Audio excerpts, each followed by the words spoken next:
Hi, I'm Sheila Callaham, Executive Director and Board Chair for Age Equity Alliance, a 501c3 partnering with organizations to create age equity in the workplace.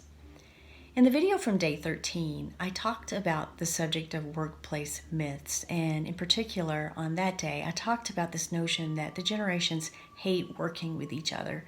Well, that is complete nonsense, of course.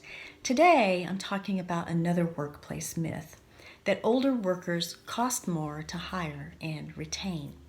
Just like the myth on generational wars, this myth is also based on assumptions.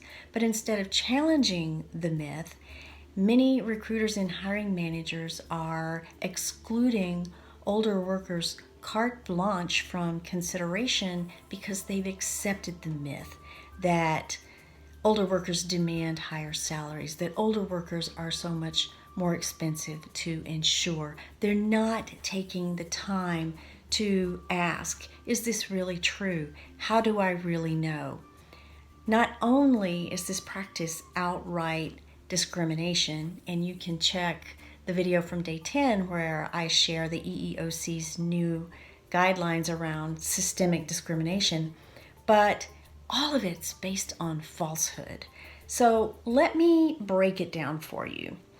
Just because a candidate may come from a high-paying industry or maybe they've worked at an executive level, that does not mean that that candidate is unwilling to accept salary within the range you're offering. If you don't ask, you won't ever know.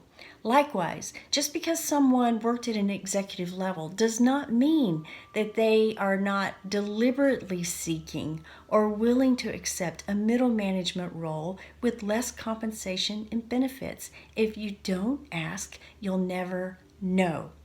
So what organizations need are processes for recruiting and hiring that evaluate candidates based strictly on their skills, their abilities, their past performance, period. So instead of tossing out candidates who bring an incredible wealth of experience, I suggest you test how much talent your payroll budget can buy.